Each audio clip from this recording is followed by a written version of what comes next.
the Bandwagon. You guys are awesome, man. Hey, this is Peter Mortell, first ever recipient of the Mortell Holder of the Year Award, and you're listening to the Bandwagon. In today's episode of the Bandwagon, my number 3 is the Ohio State Buckeye. What the hell is a Buckeye? That's true. Their mascot looks like a pinto bean. Not a pinto bean. Yeah, kind of like a it's pinto like if bean. Stewie Griffin was a pinto bean. Yeah. Yeah. The creator, founder, and first recipient of the Mortell Holder of the Year Award, Peter Mortell, joins us. I was sitting in my apartment one day, and I was like, there should be a holder of the year. And obviously, anyone who knows me knows that I like joking around and not being too serious with things. And so everyone thought, it was just funny. And so I had someone in our recruiting office, he was actually in our graphic design. I said, hey, can you put together maybe just like an edit saying holder of the year? And I'm just going to throw it out there. And? Where do you get off, Alex? Exposing our wonderful virgin-eared listeners to whatever that was. I'm sorry, Vic. This is a positive show, Alex. Let's get to it.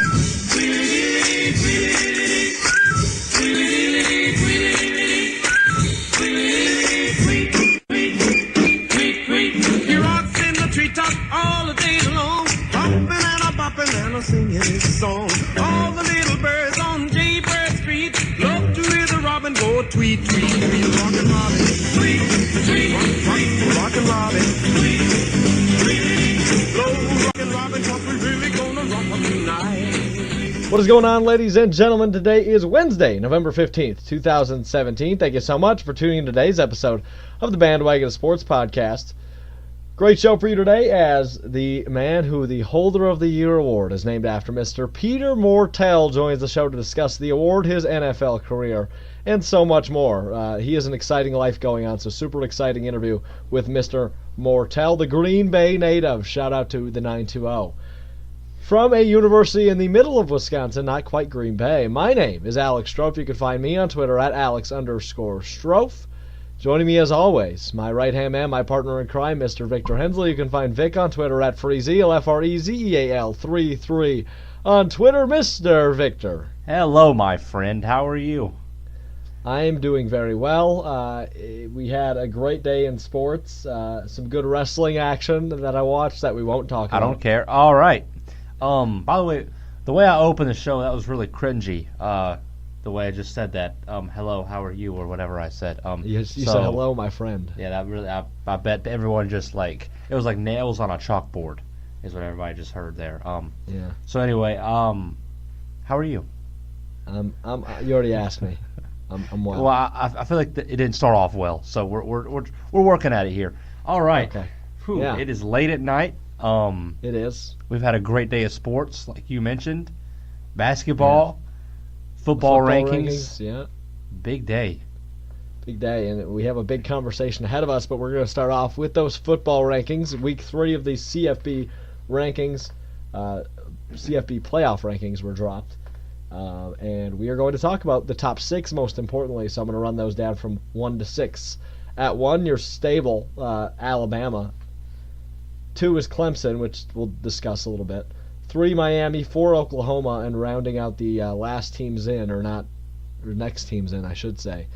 My Badgers of Wisconsin, the undefeated team, at number 5, and Auburn, who came up with a big win against the former number 1 Georgia, at number 6. So, Vic, I guess my quick takeaway from this, and I talked about it on Twitter a little bit, is this year has been absolutely crazy when it comes to the college football playoff, or just college football in general this year. One of the weirdest and most exciting years when it comes down to the playoff that I remembered in recent memory. I mean, I could agree with that. There's so many teams that we've noticed already that are fighting for the 4 playoff spots. Right. I mean, it's hard for me. I was, for the first time in a long time, I was genuinely excited to see what was going to happen last night, to see where the playoff committee was going to put some of these teams. I don't disagree with all of it, though. I'm sure you don't disagree with all of it. I mean, I'm sure you don't agree with all of it at all. Because You're a big Badger guy. I don't know if you think they should be in the top 4 or what. I think they will be. I don't know if they're ready for it. I wasn't mad that they're at 5. I kind of expected them to be there. I was just there were some question marks to it. Clemson at 2. Remember how they lost to Syracuse? Is interesting. After Miami just beat Notre Dame, and if I'm not mistaken, Miami is an undefeated team. And okay, I'm going to correct you there. They didn't beat Notre Dame. They destroyed. They slaughtered Notre Dame. They just absolutely massacred Notre Dame. Yep. Oklahoma is hard to debate at this point. They've had a lot of really good wins. If I'm not mistaken, they've beat both Ohio State and Penn State. And TCU. And TCU. Or I think it's Oklahoma State and Ohio State who they've beaten. Yeah, not Penn State. But Not TCU, Oklahoma State, and Ohio State. They should be higher. Clemson does not deserve to be where they are. No, you're right. Especially after a loss to a team like Syracuse. I mean, don't get me wrong. Clemson's a good football team. Number 2 worthy, I don't know. No, I think they should be about number 4. They had that terrible loss to Syracuse, and if you remember the last 2 games, they played NC State, who's a decent football team. They've struggled here in the last few weeks, but NC State they almost lost. They could have lost. It came down to the pretty much the final possession. Against Florida State, they looked terrible almost the entire game, except towards the end they finally started to pull away a little bit. Yeah. And Florida State has like 2 wins, so I just can't see how that is the number 2 team in the nation.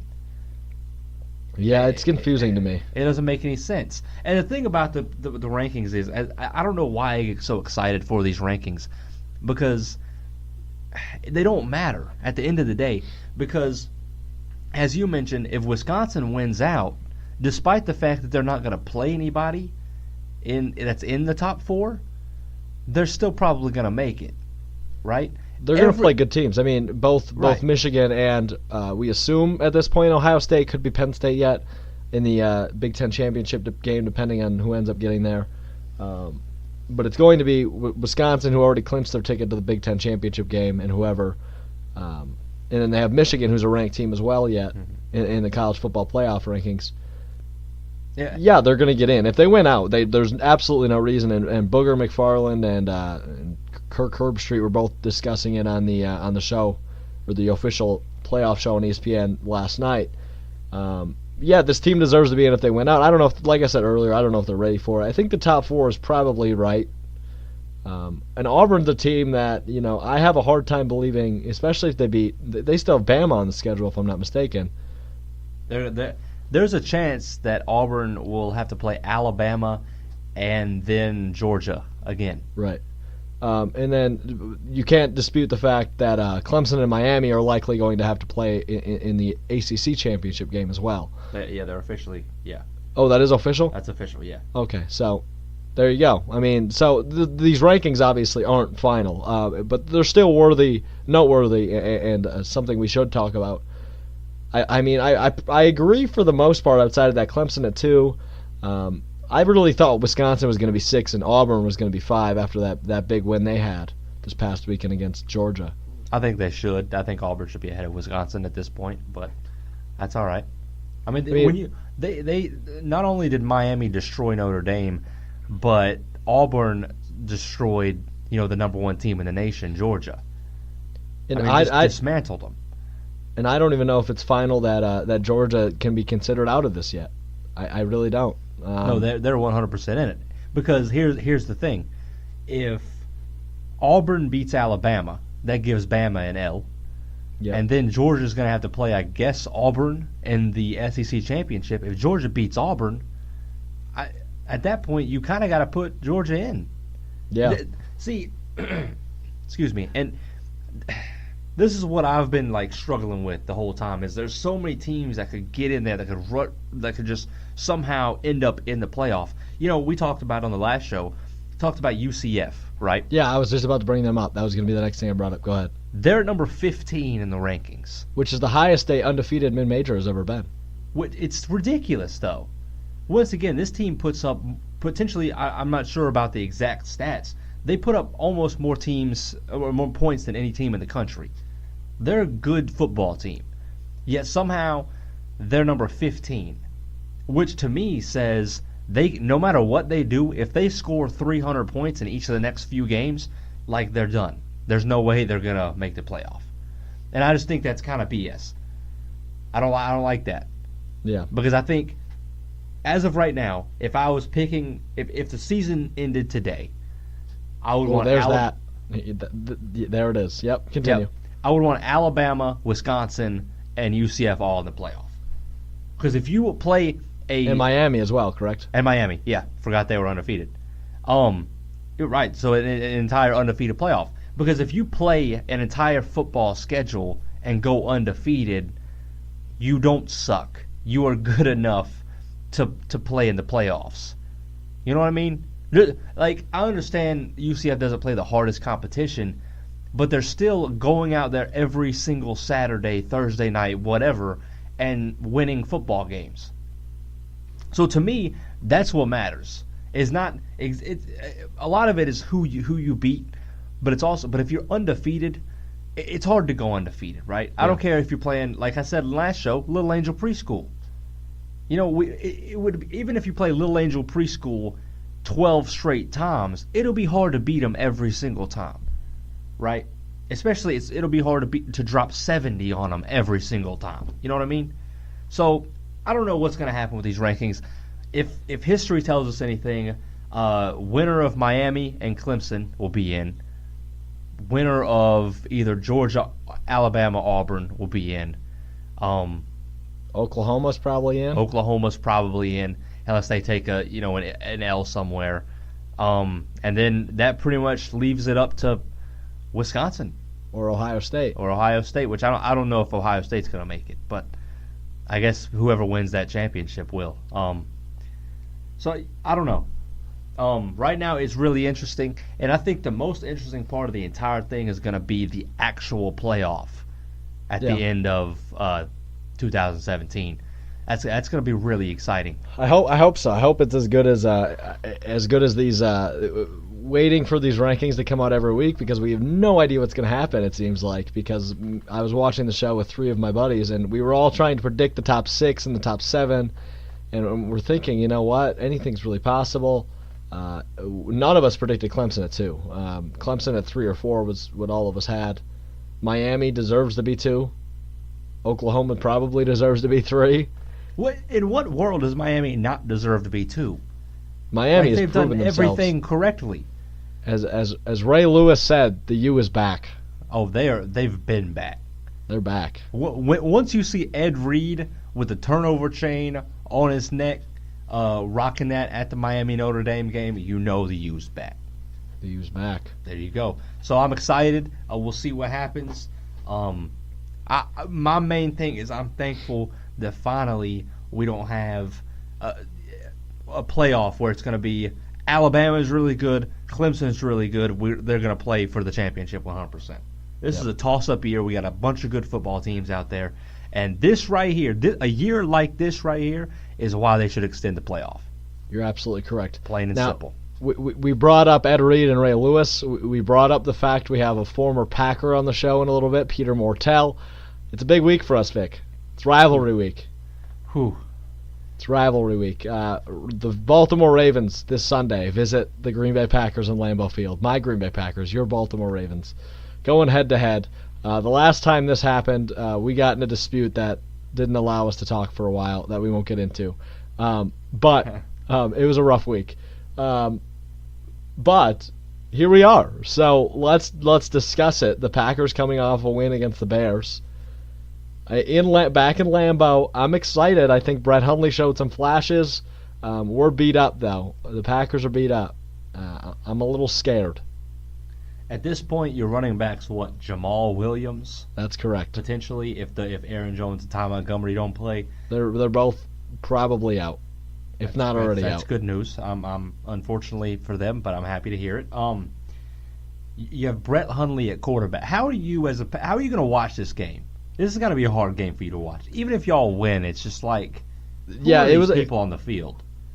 It was a sloppy game against Chicago that was hard to watch. That resulted in a win. But second half, Brett Hundley, he showed up, and I was excited about it. He made a really good throw to Devontae Adams down the sideline that was like, is Aaron Rodgers there? And he made another throw. I think it was like the back of the end zone. I forget who it was to. That was another really good throw. So he showed some flashes of comfortability, and great leadership is what all the players are saying. So Brett Hundley's in there, and he's shining, so that fires me up. However, the running game's not going to exist, which kind of is a positive in a sense, because you're going to see Mike McCarthy not be so conservative offensively like he has been in the past, just running the ball and not trusting Brett Hundley. So we're going to probably see, outside of maybe the second half last game, the first full game where Brett Hundley is going to be cut loose and allowed to throw the ball, third down plays, etc. Maybe use his legs a little bit at being a mobile quarterback. I said it like the city in Alabama. Actually, it's Mobile, Alabama. Oh, well, never mind. I said that wrong. Thanks. Yeah, I'm here for you. No, the thing about that is, you seem like you're excited because they're going to unleash Brett Hundley, but you got to remember the defense you're going up against. You're going up against a defense that's actually better, against passing than it is against the run. So if I were you, I would rather have my third string quarterback and have Ty Montgomery or Aaron Jones in there, because this team, this Ravens defense, has not been good against the run all year. Yeah. So I mean, when Brandon Williams has been hurt a lot, which has hurt the run defense a lot. But even when he's in there, it's not great. So personally, I think they can stop Jamal Williams. If that's all, if that's their only test, that's not really that hard. He's not bad, but he just doesn't have experience. And in terms of the pass game, you've got pieces on that defense like Tony Jefferson, Eric Weddle, Jimmy Smith, who has been rated the best cornerback in the NFL this year. Yeah. You've got pieces on that pass defense in that secondary that could potentially wreak havoc on Brett Hundley. You got the linebackers and C.J. Mosley. You got the pass rushers and Terrell Suggs. Like, you've got that. I don't know. You've got a potential for the Baltimore Ravens to ruin Brett Hundley's day. See, yeah. The only issue is are they going to show up? Which they haven't shown up a lot. You're right. It's a good defense, and I was really glad we talked about this preseason in one of our shows where I drafted them in one of my leagues, and they were putting up like 18 points a game. The Ravens defense was, and now not as well statistically, but it's a good defense nonetheless. You brought up Mosley, Suggs, Williams, Jefferson, Weddle, and Smith, guys that really need to be taken notice of. And on the other defensive side, the Packers defense, it's beat up and not looking too hot. I'm a little worried, but I'm excited to see what they can do, because I still think the Packers, fingers crossed, have the potential to be a playoff team. And I know that sounds insane given how competitive the NFC is this year, but I really do think if Brett Hundley can figure it out, not only him obviously, but the defense can pick it themselves up, because the injury bug has hit the Packers like no other, and I know the Ravens have been as well, hit by the injury bug, that is. It's going to be an interesting game. Hopefully not too many injuries like both of our teams have seen the last 2 weeks, or not the last 2 weeks, the majority of the season here. So I guess let's take our picks. I'll start with you because I know which direction you're heading. Give me a score as well. Oh man, our offense is so bad. So even though your defense is beat up, you might still do some damage to our offense. I'm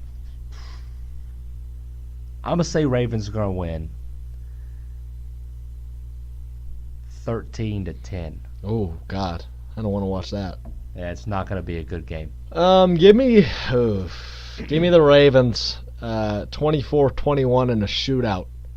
Oh. Brett Hundley, Joe Flacco, mano y mano. See, I love Joe. The receivers are terrible. They're just terrible. Is Macklin back? He's back. I think and Wallace is back too. But most likely one of them is going to get hurt because they always get hurt. And then we're going to be throwing to Brashad Perryman the entire game. It always drops everything. It always seems like the Ravens have like really old receivers that were really good like 4 years ago. Like these are like the 2012 receivers of Mike Wallace and Jeremy Maclin, and way back when you had Lee Evans in there, and who else? Yeah. Derek Mason, and all these old guys, it seems like. Yeah, I would do anything to have Steelers Mike Wallace and Eagles Jeremy Maclin. There you go.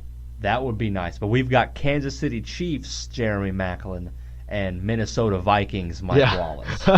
So, yeah, it's not pretty on that offense. So it'll be a terrible game. It's not going to be fun. If you want to go meet up in Kentucky or something somewhere. Cool. Yeah, let's go to a Packers bar in Kentucky. No, I was going to say we just do something else besides watch the game. Oh, Kentucky Derby. We'll do a foot race. Ooh. Oh, you like just me and you race on the track? Yeah. That would actually be fun. Let's set it up. Okay. Do you think we could run faster than the horses? Yes. Ooh. What do you think your 40 time is? I was did it talking about once. this the other day with someone. I did it once. I think I ran like a 5.9 or something. It was really bad. That sounds awful. I'm really slow. I was just thinking, like, what if, like, I come out here and run like a 4.1 and I don't even know it. You know what I mean? Like, I'm just super fast and I don't even know it. You've never really run before, or what? I mean, I've ran, but like I've never ran a 40 and timed myself. Huh. I Interesting. don't know. I'm gonna try that out. I'm gonna go to the combine. At this time, we'll be bringing in our guest for today's show. The Mortell Holder of the Year Award is named after him. Without further ado, ladies and gentlemen, the man, former NFL punter and holder, of course, and former Minnesota Gopher, Peter Mortell, joining the bandwagon. Before we get to Peter Mortell, I want to talk to you guys about Podbean. Podbean, of course, the terrific podcast hosting service that allows you to post your podcast to places like iTunes, YouTube, Podbean, and Windows, and so much more. It gives you a free RSS feed to post your podcast to anywhere that accepts RSS feeds. If you're looking to start a podcast, I mean, it's pretty easy because Vic and I did it. Here we are talking to you about how you can start a podcast. You cannot go wrong with using Podbean. Victor and I have used tons of different services, and I mean like a bunch. Like all of them that are out on the internet, we've used them. And none have been as easy to us, and our favorite by far is Podbean. If you're interested in starting a podcast, I'm going to let you do it for 1 month completely free. You can go to podbean.com/bandwagon to start 1 month of hosting completely free to post your podcast somewhere like iTunes, YouTube. So if you're looking to do a quick series, you can get it done in a month and post it completely free by going to podbean.com/bandwagon. Podbean, of course, the easiest, most affordable option to get started in podcasting. Now to Peter Mortell. We are joined now by a guest I am very excited about. We grew up in the same hometown, Green Bay, Wisconsin. Very exciting stuff, people. I know you're so excited as well. He is the first recipient of the self-proclaimed Mortell Holder of the Year Award at the NCAA level. He's a lot of fun, so let's bring him in. His name is Peter Mortell. Pete, thanks for joining us today on the bandwagon. Absolutely. Thanks for having me, guys. I appreciate it. Absolutely. No problem. Anytime. But before we jump into all the award stuff, which is super exciting, what are you up to these days? What's life like for the legendary Peter Mortell? Well, it's picking up a little bit. Since I got released from the Packers, I moved out to San Diego, California, and I was working with a punting coach there for about 8-9 months. And most recently, last month, I moved out to Minneapolis, where I'm working and still doing some punting on the side, just in case I get a phone call. But so right now, I'm working. I have a fiance, and just loving life. I like it. So I don't even know where to start. You've done a lot here, and you know you're not very old, but you've done a little bit. So I guess first we'll jump into the Packers. Yeah, that's your hometown team. You got to play for them for a couple months or whatever it was. So how was that? How did that really come about? What was it like playing for the hometown team? Just all of that stuff. So I mean, it's hard to describe because it really was just really special. Anyone who grows up in Green Bay and plays football, at one point dreams about putting on the green and gold. I mean, that's just what kids do around there. So for me, I've always jumped at it, but you never really know if it's a possibility. So coming through college, I went to the University of Minnesota and had a good career up there. But leading up to the draft, the NFL does this thing where they allow each team to have a local day, which means they're only allowed a certain amount of workouts before the draft for players. But for local kids or kids who went to high school in the city, they can work out for free, and that doesn't count against their workout limit. So I actually got called, and they said, "Hey, we're having a local day in Green Bay." That ended up being 2 total people. Now you go to Chicago, that gets up to like 50. But so I virtually had a private workout with Ted Thompson and Elliot Wolf and Ron Zook, and I ended up having a really good day, and then that led to me getting signed there. So that's how that kind of came about. But then once I was there from the end of April to the end of August. So it was just an awesome time. I met a lot of the guys. I got to go through the tradition of having a bike to ride from the stadium to the practice facility. It was really special to be there in your hometown and have all your friends. And every time I looked up, I saw my friends and family at practice. I mean, that's something that I'll never forget. And Pete, obviously, like we mentioned before, I mean, you grew up in Green Bay. You went to high school right in Green Bay. One of probably the best football team of all the Green Bay schools you went to. But we'll get into that in a little bit. But you played for the Packers, as we mentioned. So how cool was it, being in the locker room with guys like Mason Crosby, who you were in college and high school cheering for, and even like the likes of Aaron Rodgers, Clay Matthews, etc. How awesome was it to be one of them for 5 months?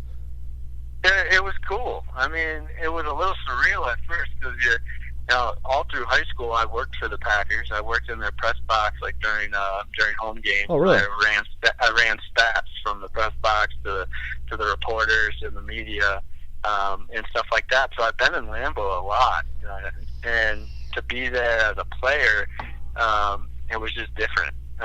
But that kind of faded pretty quickly. I mean, after that initial first day of practice and the first time in the locker room, you kind of understand, I'm here for not as a fan, I'm here as a player, as a professional athlete. So, I mean, it was really special. It was fun. What was really cool for me, actually, they did the lockers for the games, at least the away games, the preseason games that I went to. They did them in numerical order. And I was number one. Yep. I was number one, but they always gave Aaron Rodgers the first locker. So I ended up being locker buddies with him for a couple games. And that was just cool because we got to sit next to each other. And when we went to Canton, Ohio for the Hall of Fame game that got canceled, yep. we ended up waiting in the locker room because the plane couldn't get there any earlier to leave. So we ended up being in the locker room for 3 hours, and I just got to sit next to Aaron and that was a cool experience. So there's this picture of our jerseys next to each other, and he was so kind and signed and wrote me a note afterwards. So it was a fun time. That's awesome right there. So I'm not a Wisconsinite. I don't know if you guys call yourselves that. I don't know. That's correct. I'm yes. down south. So What'd you say? Yeah, it's Wisconsinite, but continue. Well, yeah. Okay, there you go. See, I got the terminology right. So you decided to go to Minnesota. So I understand that that kind of Wisconsin and Minnesota has a little bit of a rivalry. I don't know. That's what it seems like anyway. So why did you choose Minnesota out of, besides somebody like maybe in the state of Wisconsin? Well, you know what? Wisconsin, I went to their summer camp, and I did okay, but I didn't do well enough to come in and be a guy that they wanted to offer a spot on the team. I think they were looking for a guy who could do punting and also field goals and kickoff, and I was just a pure punter. So they ended up offering, who became a really good friend of mine, Drew Meyer, and I ended up punting against him all through college.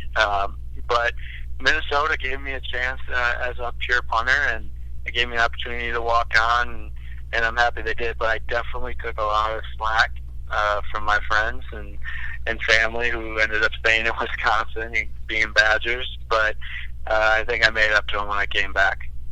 So how did it feel? Did you ever win an Axe game, or did you lose all four? Next question.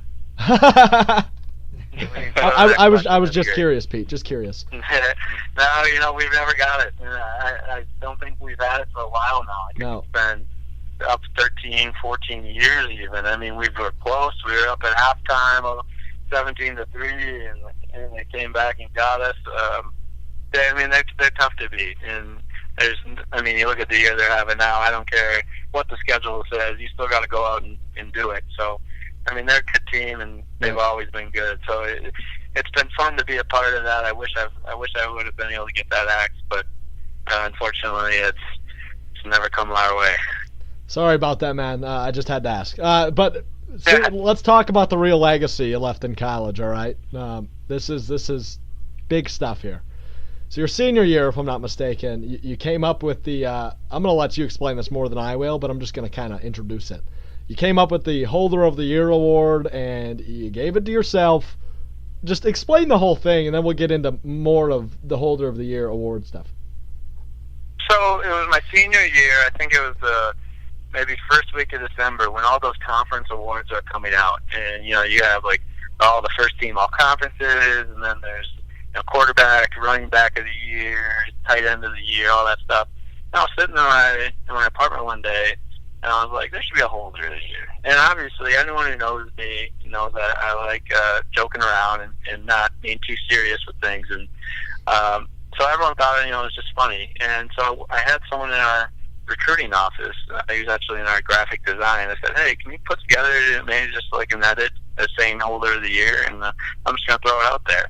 And in no way did I think it would get the attention that it ended up getting. It was completely done in jest. It was just a fun thing that I thought people would get a kick out of. And all of a sudden, it took off. And it went viral. It went all across ESPN. Later that night, I was watching the Scott Van Pelt show, and unknowingly, it came on. My tweet and the picture and came on, and I was like, oh my goodness, like this thing is just out of control.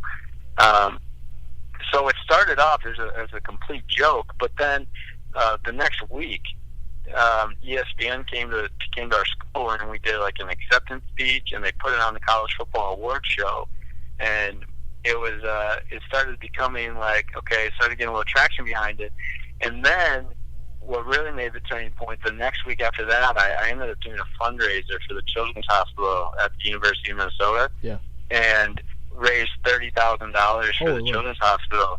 And over 350 people donated it, and donated to it, and over half of them told me, I don't know who you are. I found out about you through the Holder of the Year thing, but I really like your cause and what you're doing.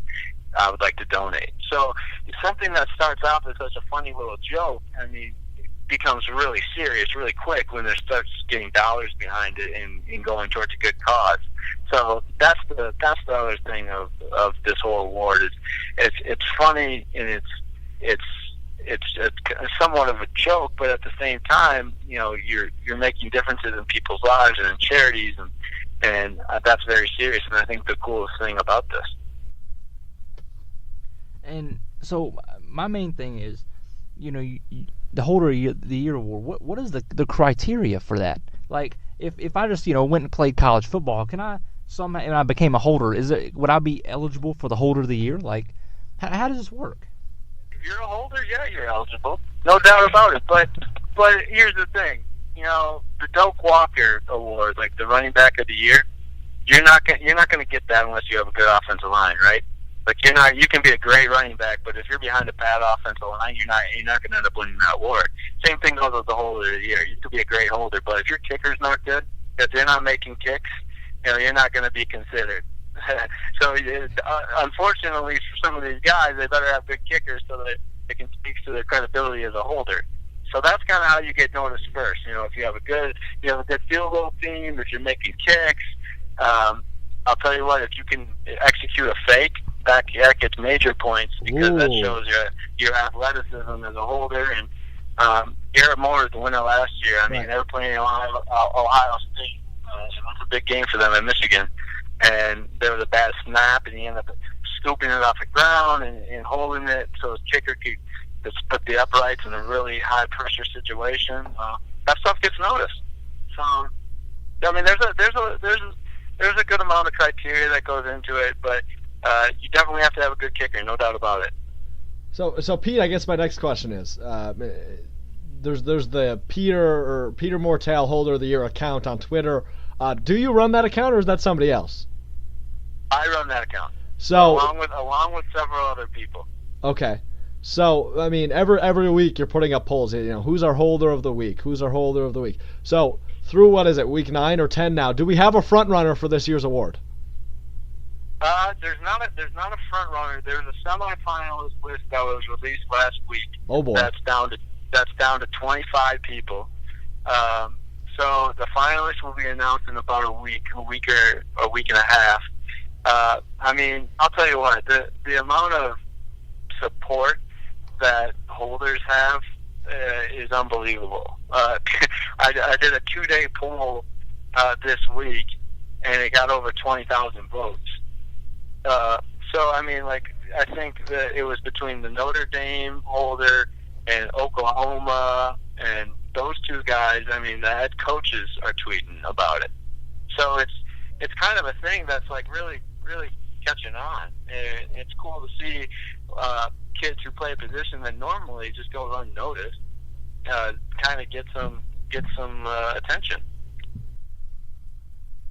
And the thing is, we've never really talked to a punter before, right? So there's so many questions I have that, you know, goes on in the between the punter, the kicker, and the long snapper. We're big long snapper guys. We've interviewed some long snappers before. So I just want to know, with the place kicker, you know, is there any beef between y'all? Like, does the place kicker walk around and be like, "Hey, I'm better than you because I get to score points"? Is that how this goes? No, because if you make the holder or the long snapper mad as a kicker, that's not going to help your cause of getting points. Because if you get a holder who's mad at you and all of a sudden they tilt the ball the wrong way or make you kick the laces, well, then you know who's really in control. Same with the long snapper. They can miss a lot more kicks when that long snapper's throwing the ball, you know, in the dirt a little bit, or freaking the kicker out by having a high snap or something. So, no, that kicker, I think the kickers, I haven't met a good kicker who's not very humble and quick to praise their holder and long snapper. So as a punter, Pete, do you feel as if the fans hate you? Because when you're on the field, not as a holder, as a punter, it's usually not a good thing. Well, the other fans like you. That's true. So, you're a glass half full kind of guy, aren't you?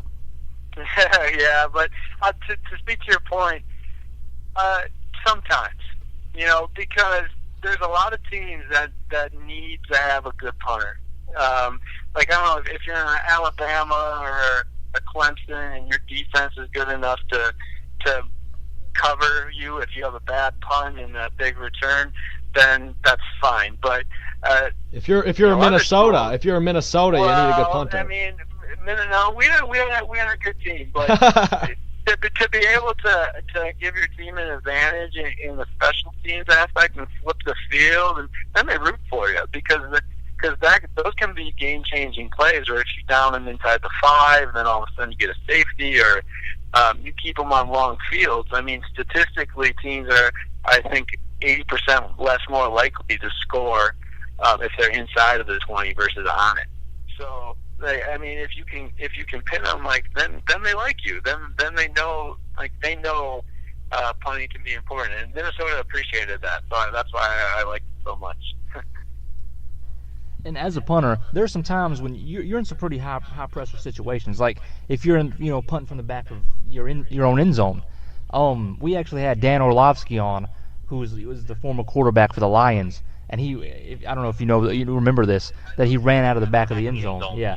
So quarterbacks don't like being in that situation. So how do punters feel when they have to stand like right in front of the white line and try to, you know, punt the ball? Absolutely hate it. You're not worrying too much about the line. I mean, you're cognizant of where you are, but I can recall a time when I was playing at Michigan, and I was in the back of the end zone, and the ball was on the 2-yard line, so you're already standing 12 yards back as opposed to 15. But I couldn't hear the personal protector in front of me giving the snap count, because it was so loud. All I could hear was, "Mortell, you effing suck! Shank, you go." And I'm just sitting there just like, uh-oh. Like, here we go. ABC, national television, can't hear the snap count. I'm not really sure when this ball is going to come out. So yeah, there's better places to be on the field than backed out. That's for sure. So one of the places to be on the field is as a holder. So obviously you're no longer in the NFL, unfortunately, because I really wanted you to make the Packers team, both biased and truthfully. But do you have a favorite holder in the NFL, Pete? You know what? I do. I do have a favorite holder, and his name is Marquette King for the Raiders. Yep. And I know him, but I also like him because he holds for a lefty right now. His name is Giorgio Tavecchio. Former Packer. Yeah. And the thing people don't understand is it's hard to hold, especially when you just start it. Maybe as a righty, for a righty kicker, most kickers are right-footed. So, every time you're practicing, you're usually practicing with a right-footed kicker. But all of a sudden, you got to turn around and flip it and do a lefty. Marquette's very versatile, and I know he's at Janikowski, and now he has Tavecchio, but he can do it all. So he's my favorite holder. Real quick, just a yes or no answer. Are you better than Marquette King as a holder? Absolutely. Good answer. You are the holder. Yes, I love it. The confident answer and rivalry has just been. Yeah, we're big fans of confident answers. So. I definitely think so. Now, when it comes to running bigs and everything, I'm gonna not comment on that. I think he might bring a little more athleticism to the table, but as strictly holding, I'd take myself over it. Perfect. Great answer. Pete, so one thing you didn't mention yet, and we're going to bring it up last thing before we let you go. You announced last week on both Instagram and Twitter that your fiance is pregnant. You're expecting a kid in March. So first off, congratulations. Yes, thank you so much. We are stoked. I believe that. You're going to be a great dad. I saw your daddy hat in my picture, and I loved it. So, but so lastly, before we let you go, me and Vic want to, suggest some names for the possible baby. Perfect. We need some suggestions. All right, so we're gonna field some. You can rank them or rate them, excuse me, if you'd like, 1 through 10. My first suggestion is, of course, Alex. How do you feel about that one? That would be a -5. Okay, I understand. Yep. See, my suggestion is Victor. Victor, that's pretty good. I'd put that at a 4. I think that's a classy name. Okay. No love for the Green Bay name. I understand. My next suggestion is if it's a girl, either Serena or Venus. Ooh, those both sound pretty good. I don't know how I'd be able to pick one of those. Maybe I'd do like a Maria. Okay. I think she's my favorite women's tennis player, so I think I might stick with the M and go with the Maria Mortell. Understandable. Oh, I like that. Maria Mortell. That's actually a very pretty name. We're onto something here. I might follow the name. So here's a good hometown one for you. You actually were there quite a bit. How about Lambeau? I like that name. The only problem with that one is I know several dogs named Lambeau. Right. So I think that would just be a conflict of interest. So I don't know. I think I'd stay away from that. So this one was actually Vic's idea, but I like this one. So your fiance's name is Christina, if I'm not mistaken. Yep. Your name clearly Peter. How about Patina? Patina. Oh my gosh, I've never heard that name. That's very unique. That's a very unique name.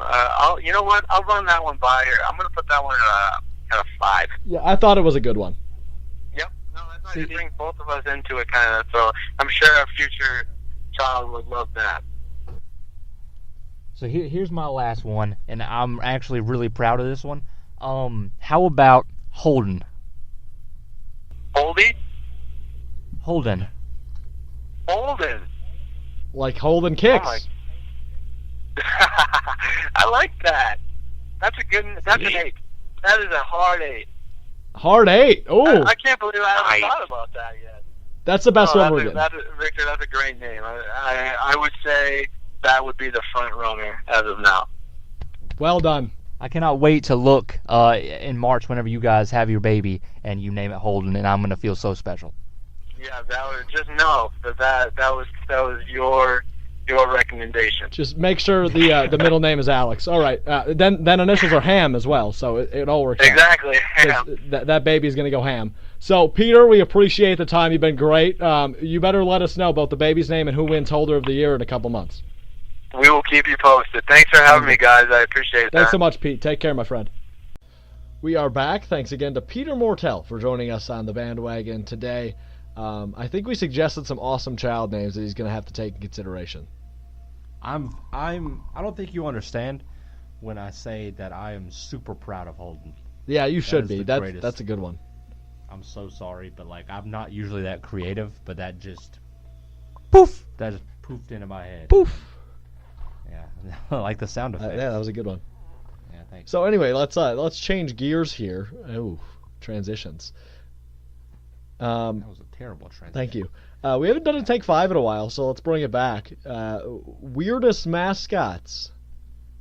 Take 5 today. Am I going first? You always do. Okay. So my number 5 for Take 5. It's not really weird. I'll go first. Okay, my number. No, just kidding. You can go. You're not nice. I know. Go ahead. Dick. All right. So this is not like weird, but it's just weird that it's for this team. My number 5 is the Suns Gorilla. Ooh, I don't understand it. that's a good one. It's the Phoenix Suns. Why is it a gorilla? Yeah. He's also the one. Isn't he the one that like looked up a cheerleader's skirt once or something? He's the one that does everything. Okay. He's the one that's like the most legendary mascot. He's of all cool. time. I like him.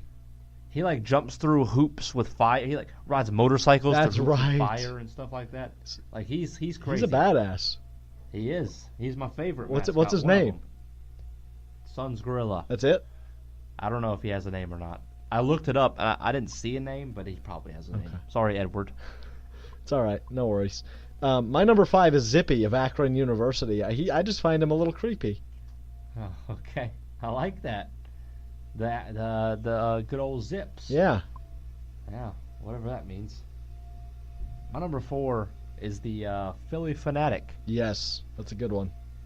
I don't. Why? What is it? Would have been an honorable mention for me. I have another baseball team for a what is it.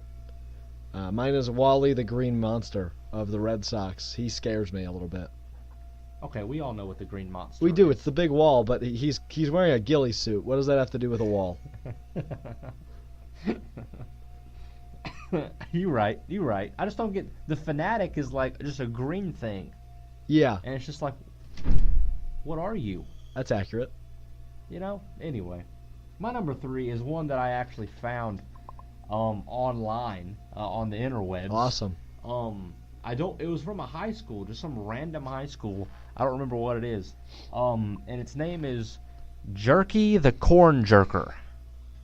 So they are the corn jerkers. Okay. His name is Jerky, and he looks like if Stephen Colbert was a husk of corn. Ooh. That's what this mascot looks like. Okay. It has like glasses and like shortish brownish hair, even though Stephen Colbert has black hair. Like it's just really, really weird. Interesting. I don't know how I feel about that. Yeah. My number 3 is another college. Back to the college world for not the last time. I have another college one after this at some point. But anyway, that's not important. What is important is I don't know what this is. My number 3 is the Ohio State Buckeye. What the hell is a Buckeye? That's true. Their mascot looks like a pinto bean, not a pinto bean. Yeah, kind of like a it's like pinto if bean. Stewie Griffin was a pinto bean. Yeah, Yeah. you're right, actually. Thank you. Huh. Wow. Yeah, that's a weird one, actually. You want to know what's even weirder? Yes. And you will agree with me. Yes. Number 2. Or no, it's not weird. It's just it's weird. It's also very creepy. Okay. Yeah, my number 2 is King Cake Baby Oh yes. of the Pelicans. Yes. He That scares me. big snot-nosed baby. Yeah, I don't like him. Oh, that thing is freaky. I also don't like him. My number 2 is also in the NBA. The Miami Heat's Bernie. He is very scary, and his nose is a green basketball. if you think about it, like there are just a bunch of weird mascots in the NBA. Like fictional animal-looking furry things that are supposed to be kind of cute, but they're just scary a little bit. Like Stuff, the Magic's mascot. He's like a green mythical creature. He's very cute. He's my friend. Nice. Good for Stuff. Yeah, it's like I think it's supposed to be like Stuff the Magic Dragon, but like Puff the Magic okay, I Dragon. follow. You know, I don't know. I made that up. All right, my number one. It takes the king cake for me. It is the Rhode Island School of Design. Oh no.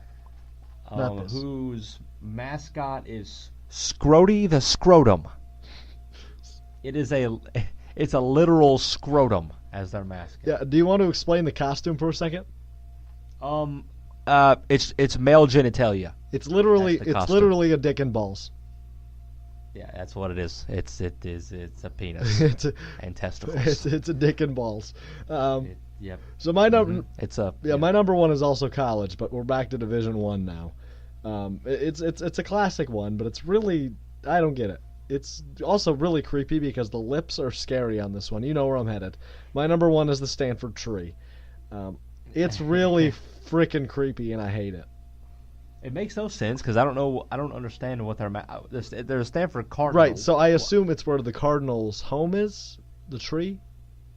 But it's like a Christmas tree, it's a pine tree, so it's confusing. It is a pine tree.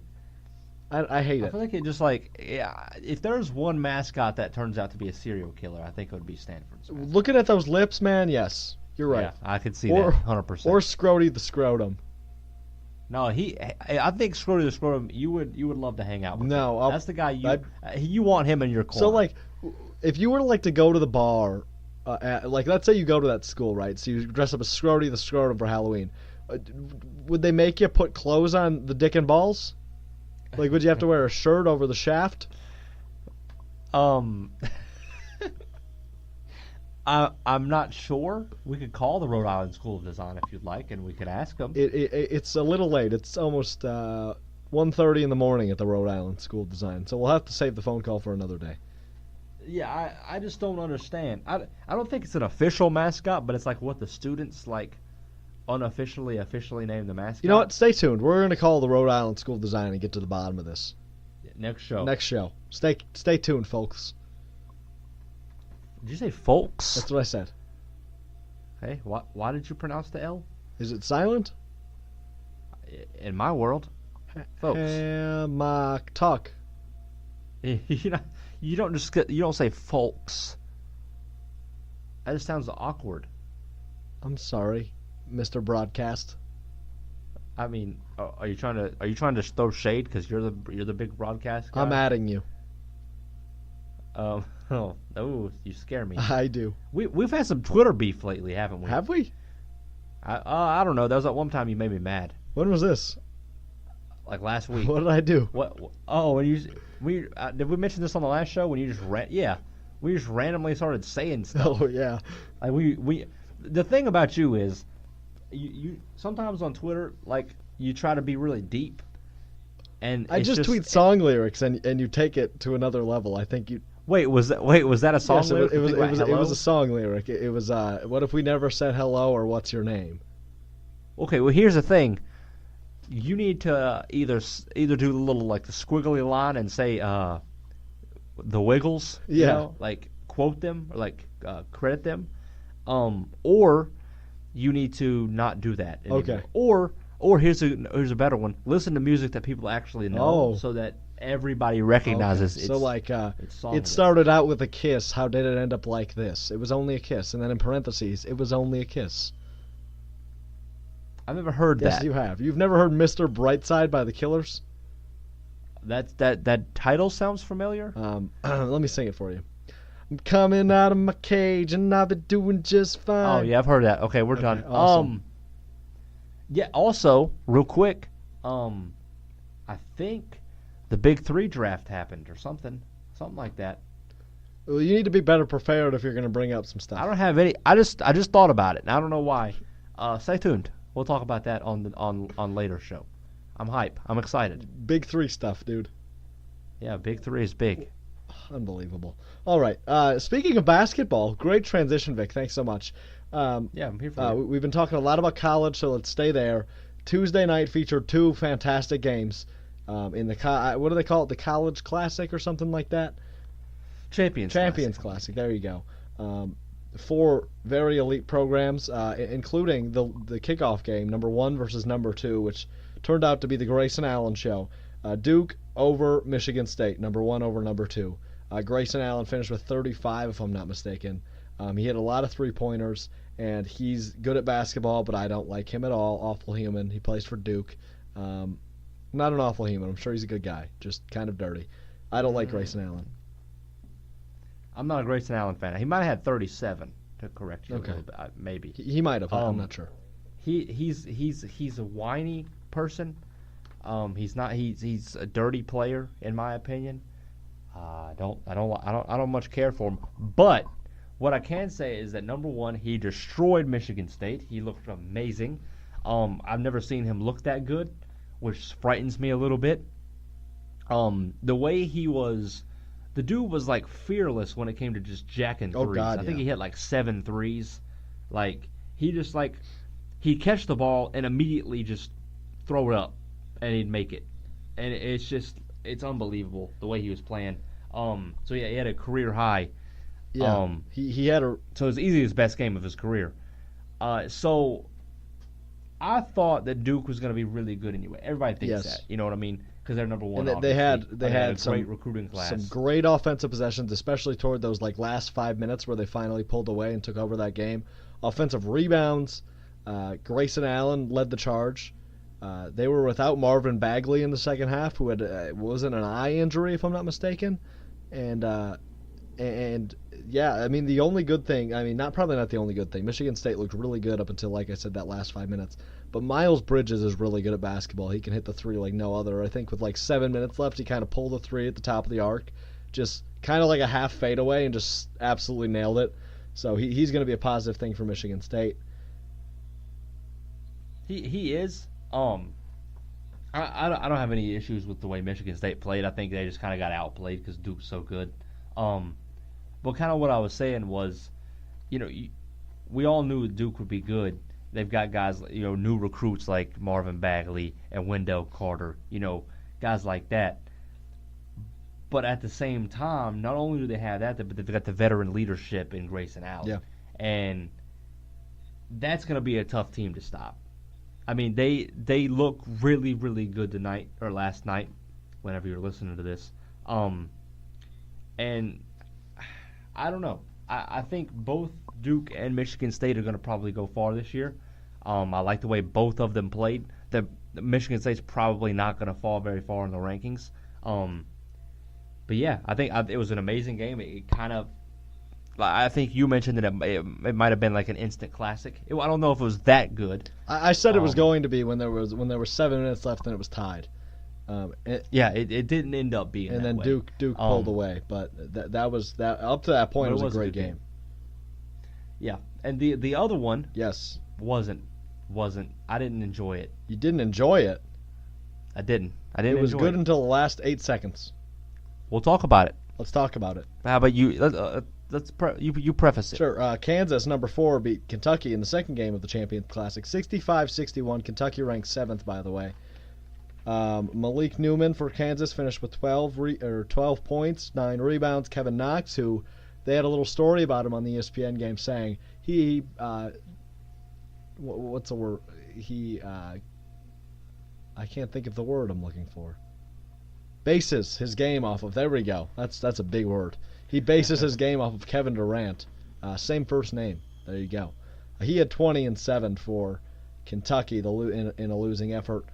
Kansas and Kentucky, a longtime rival and an awesome game. Like I said, went down to the last couple minutes. Kansas led 63-61 with 8 seconds left, and they had the ball, and then obviously went down and finished it with a couple of free throws. 65-61 your final. What a great game. All the way from the beginning, where I think it was Kentucky that pulled away right in the beginning. Kansas came back, and then it was a back and forth all the way through. It was a really fun one to watch. It was pretty much Kansas, I think, that kind of jumped out of that early. Okay, lead. sorry. I think they were up by 10. They were up something like 18-8, something like that. Here's the reason I didn't like it. Was it a close game? Almost the entire game? Yeah, it was. From a basketball standpoint, from a scoring standpoint, it was great. You know what I mean? You never have one team dominating the entire time or anything like that. But here's what I didn't like about it. It just wasn't fun. Like, there's just something about the two teams playing. Like, they were just missing everything. Like, they looked incredibly sloppy. And it's honestly probably because of, the fact that almost nobody on the court had any experience whatsoever. 29 turnovers and 35 fouls. Yeah, it wasn't fun. Like, the score makes it seem like, wow, that was a good game. It wasn't. And here's the thing. I don't think Kentucky's that good this year. At least right now, they're just not. Yeah. Like, they barely lost tonight, but they almost lost to Utah Valley State. Utah Valley University. And they were very close to losing to Vermont the second game. That's a good point. They have not been putting up quite the fight, but this was probably their best game. Obviously their toughest opponent so far, and probably the best game they've played. It was, and they still took an L. They had 11 turnovers. So, yeah, not pretty. I just don't think obviously they're young. This is the youngest team that John Calipari's ever played with, or ever coached. Yep. Obviously, there's going to be a learning curve there. It's their first. They were all in high school last year. This is their first 3 college games. But I just don't like the way they look. And as of right now, if the season ended today, I don't think Kentucky is making it far into the tournament. They got to do the season ended today. It started last better. week, but continue. You're right. But we in the media, we can't just say, we're not going to talk about, the future with this team or anything like that. I don't like the way this team's playing. And Kansas, I can say the same thing about them. The way they didn't look good at all tonight either. So, honestly, when it all comes down to it, if Duke would have played either one of them, or Michigan State would have played either one of them, Duke or Michigan State would have won by double digits, most likely. Especially Kentucky. With the way they played tonight. tonight. Well, but they were sloppy. But that's the whole thing. Is I think, especially a team like Duke, would have taken advantage of those turnovers. Or a defensive team, on the most part, like Michigan State. Tom Izzo preaches defense. But I don't think it's. I think it's way too early to hit the panic button on Kentucky. John Calipari will figure it out, I promise. He will. I'm not worried about them. I'm just saying, as of right now, they don't look like Kentucky basketball. You're right. Because they're young. In the past, right. Regardless of the young players that they've had in the past, they still have found success. Yeah. You know what I mean? And I think they're gonna be fine. We're not gonna, like you said, push the panic button. But it's just something to notice. They're ranked really high, but if you watch a Kentucky game or you just follow the score, you can tell this right now is not the Kentucky we're used to. And we'll see what happens. We will see what happens indeed. Speaking of what happens, what's happened that you wanna talk about? What bandwagon do you want to jump on there, Mr. Hensley? You know what? In this world, it's hard to be happy. You know what I mean? It's just so deep. Life is hard. Deep. Yeah, it's very deep. So November 15th. It's Steve Irwin Day. The crocodile hunter. So I'm jumping on the bandwagon of long live the Croc. This guy probably abused animals and whatnot. He tried to capture them for absolutely no reason, which that's not very cool. But he had a really cool accent because he was Australian, if I'm not mistaken, and he was just a fun overall person. So I'm gonna read a tweet from his daughter, Bindi. I think it's his daughter. Isn't that his daughter? I have no. Yes, I didn't keep tabs on Steve, unfortunately. Well, that's ridiculous. November 15th, Steve Irwin Day. Today we remember all that Dad achieved for wildlife and wild places around the world. He taught me that we must all treat animals the way we wish to be treated. I think that his advice applies to both animals and people. Be kind in every part of life. Well, Bendy, your dad kind of put chokeholds on alligators and crocodiles and stuff. So that's not, you don't really want to do that to your neighbors. But I will say that we all love your father. Even the crocodiles that were being choked by him and strangled by him as he wrapped them up to hunt them. Even though he didn't kill them, he just put his arms around him and hugged him. He gave him a tight little squeeze for some reason. They loved him as well. And I just want to say, long live the Croc, long live Steve Irwin. Happy Steve Irwin Day. Thank you, Vic. I appreciate that. Yep. Happy Steve Irwin Day to you. Happy Steve Irwin Day. I didn't get you a gift, but I'll get you one next year. Next year on November 15th, huh? It's my second birthday. Your second birthday? Yeah, my second birthday. Anyway, so the bandwagon I'm jumping out is a little weird, so I'm going to precaution everybody. Don't listen to this in public. Uh-oh. This is not kid-friendly. Uh-oh.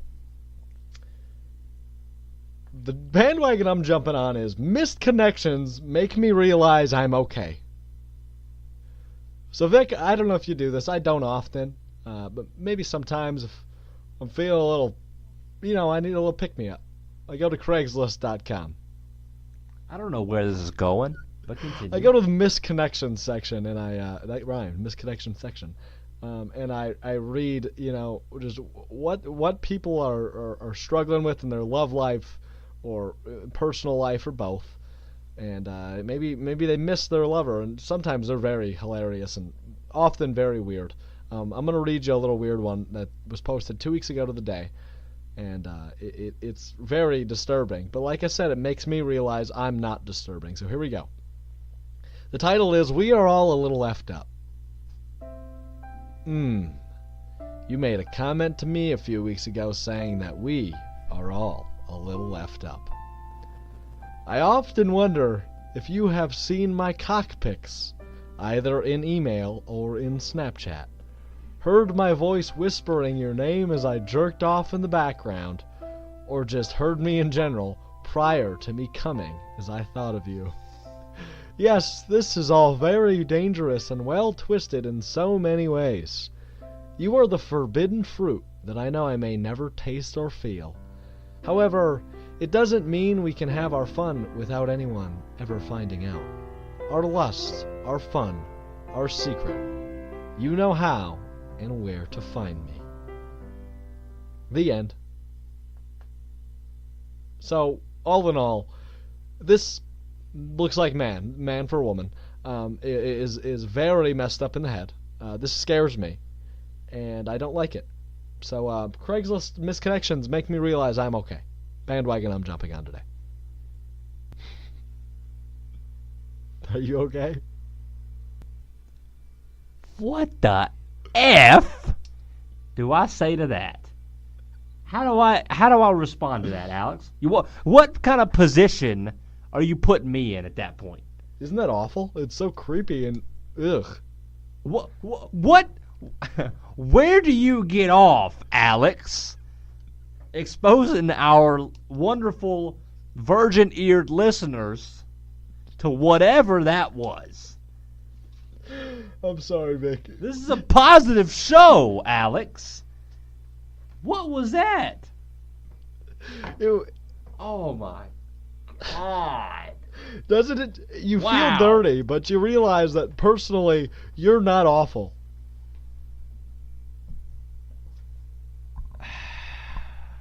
I feel bad because I'm going to be bringing this show to the world. Like I'm responsible for this. I've just ruined people. I've contaminated other humans by forcing this into their ears. Yeah, it's terrible, but it's interesting. I think the background music provided some comfort behind my tone.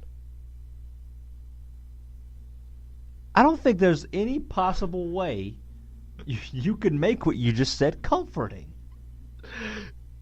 I'm gone. I can't do this. We are all okay and not bad awful person. we're gonna sign out on that because I can't do this anymore.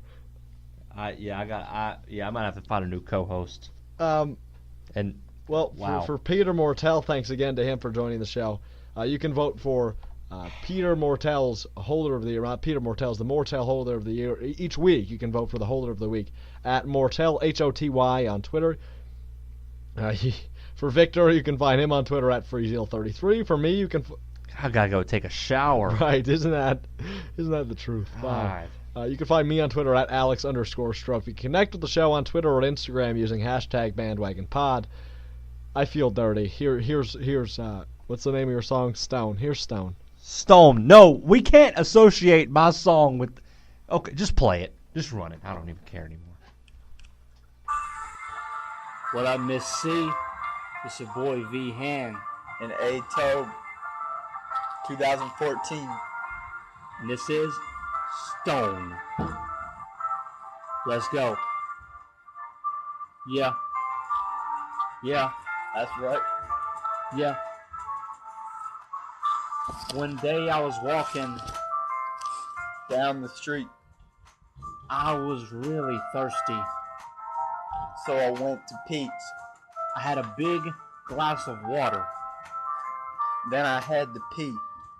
So I ran all the way home. And I opened up the door. I went straight to the potty. My bladder couldn't hold it anymore. I lifted up the seat. But then I began to pee. It went from the kidneys To the ureters. down to the bladder, Where it all mattered. then through the urethra, Where I'll have to release you. out the urinary meatus, Then it exits our penis.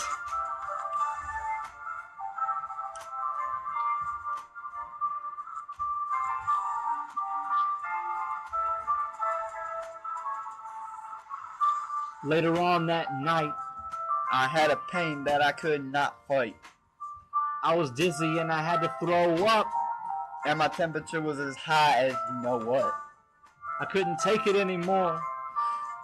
So I had to go to the doctor. Yeah, I got checked out. Your boy was about to pass out. Then the doctor came in. To give me my diagnosis. Last night I was up until 10. Worrying about this prognosis. He said, well, Houston, we have a problem. And I said, whatever it is, Doc, we're gonna solve it. I'm about to put down this microphone.